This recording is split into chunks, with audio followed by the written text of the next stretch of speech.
ओम श्री जगदम्बिकायै नमः।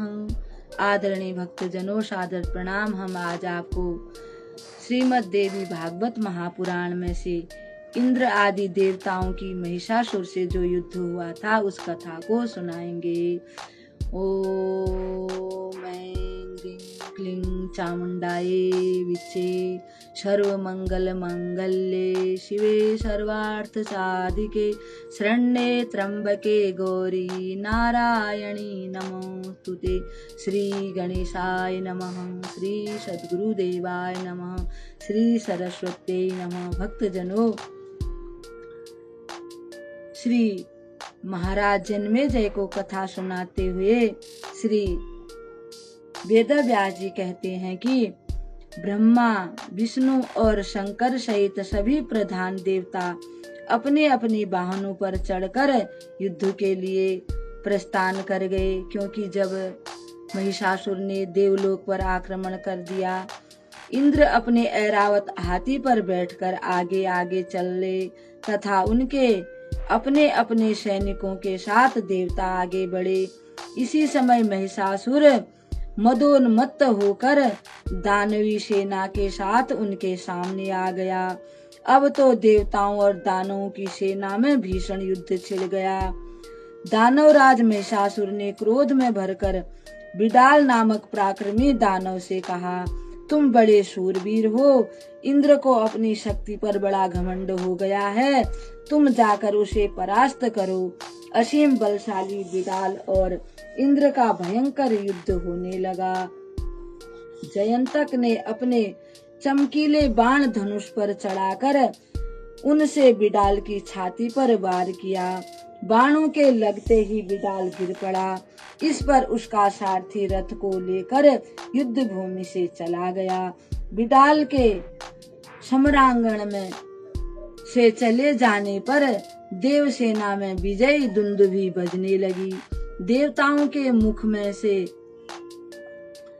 प्रसन्नता से जय जयकार होने लगी। विजयी दुंदुभी को सुनकर महिषासुर का क्रोध पुनः भड़क उठा। उसी क्षण शत्रु के अभिमान को चूर्ण करने वाले ताम्र नामक दानव को उसने युद्ध के लिए भेजा। देवताओं को भी क्रोध आ गया। वे अपने दिव्य बाणों से दानवों को संहार करने लगे। उनकी मार से ताम्र युद्ध के मैदान में मूर्छित होकर गिर पड़ा। दानव सैनिक यह दृश्य देखकर हृदय से घबरा उठे। व्यास जी कहते हैं, बिडाल के मूर्छित हो जाने से महिषासुर कुपित हो गया। उसने अपनी विशाल गदा उठाई और स्वयं देवताओं पर टूट पड़ा।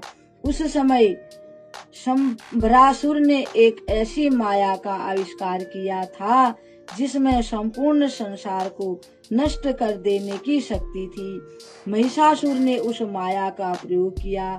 उस माया के प्रभाव से वहां एक साथ करोड़ों महिषासुर प्रकट हो गए। अपनी विचार शक्ति को छोड़कर सभी देवता भागने लगे।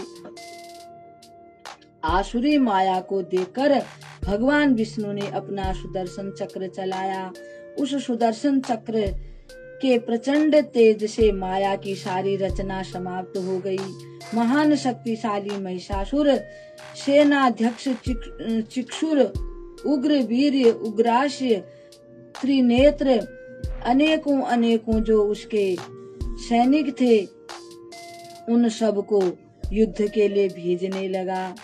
तदंतर भगवान विष्णु एवं भगवान शंकर के साथ महिषासुर तथा अन्य दानवों का भयंकर युद्ध होने लगा।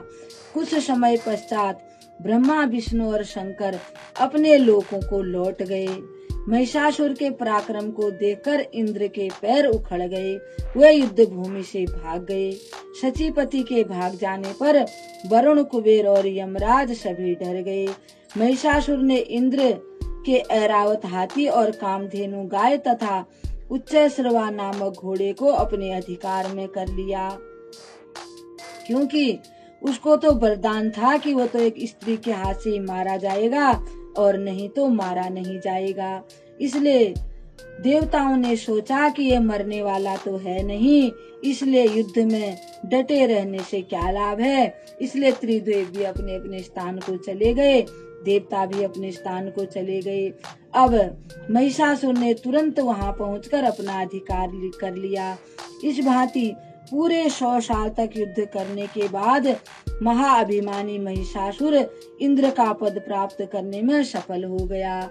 निरंतर दुख सहते सहते देवताओं का साहस टूट गया। सब देवता मिलकर पुनः ब्रह्मा जी की शरण में गए। ब्रह्मा बोले, देवताओं, महिषासुर को वर का अभिमान हो गया है, उसे कोई स्त्री ही मार सकती है, कोई भी पुरुष उसे नहीं मार सकता।